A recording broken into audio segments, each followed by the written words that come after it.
Bismillahirrahmanirrahim. Assalamualaikum warahmatullahi wabarakatuh.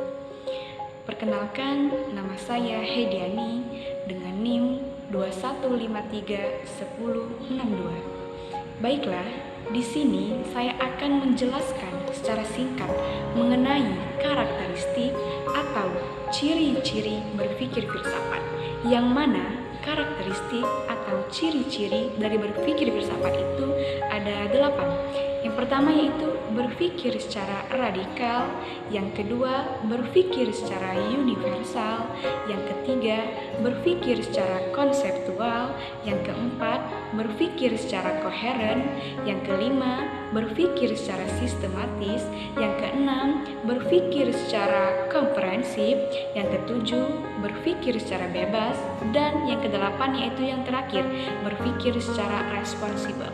Nah, karakteristik atau ciri daripada berpikir filsafat ini secara prinsip merupakan satu kesatuan konsep. Namun, di sini saya akan menjelaskan satu persatu mengenai karakteristik yang telah saya sebutkan tadi. Yang pertama yaitu berpikir secara radikal. Nah, maksud atau arti daripada radikal di sini adalah akar. Artinya, seseorang itu berpikir sampai kepada akar-akarnya, sampai kepada hakikatnya, sampai kepada esensinya, bahkan sampai kepada substansinya.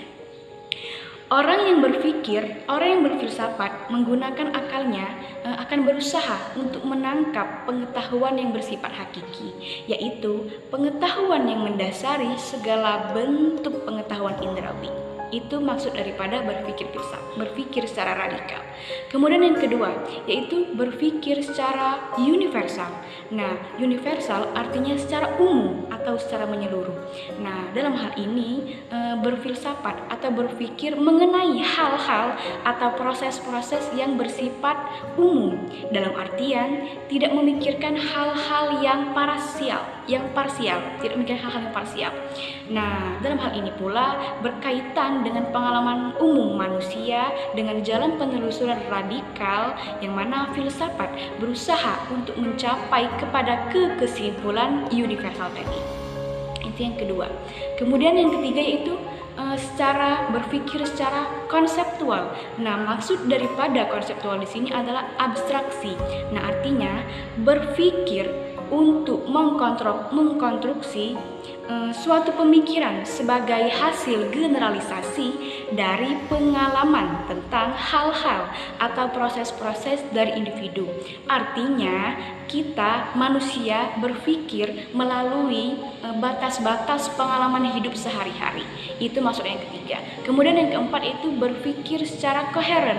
Nah, artinya yaitu keterkaitan atau konsisten, artinya berpikir sesuai kaidah-kaidah yang logis dan berkesinambungan serta tidak kontradiksi. Kontradiksi maksudnya di sini misal saya mengatakan maka saya pula yang melanggar, tidak seperti itu.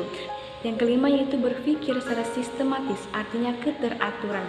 Nah, dalam hal ini berpikir dalam konsep kebulatan yang mana yang saling berkaitan dan tersusun secara jelas untuk mencapai suatu maksud atau peranan tertentu. Kemudian yang keenam itu berpikir secara komprehensif, yang mana maksudnya secara mendalam dan secara menyeluruh. Artinya itu berpikir secara konsep menyeluruh universal.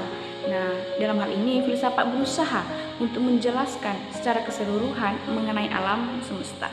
Kemudian yang ketujuh itu berpikir secara bebas atau maksudnya mempunyai batas-batas yang luas. Artinya itu kita memikirkan hal-hal sampai kepada batas-batasnya dan secara luas. Nah, yang mana dalam filsafat dalam hal ini juga filsafat terbebaskan daripada prasangka historis, prasangka sosial, prasangka religius, dan bahkan prasangka kultural. Kemudian yang kedelapan yaitu berpikir secara responsibel, artinya itu bertanggung jawab. Artinya kita sebagai manusia berpikir sambil bertanggung jawab. Nah, dalam hal ini filsafat berarti berpikir berdasarkan mempertimbangkan dengan hati nurani yang berkaitan dengan etika serta norma-norma manusiawi. Nah, jadi karakteristik yang telah saya sebutkan tadi sebenarnya merupakan satu kesatuan yang mana namun mempunyai level-level yang berbeda. Mungkin hanya itu saja yang dapat saya jelaskan. Lebih dan kurangnya saya mohon maaf. Semoga dapat bermanfaat khususnya bagi saya sendiri dan untuk teman-teman sekalian. Akhir kata, wassalamualaikum warahmatullahi wabarakatuh.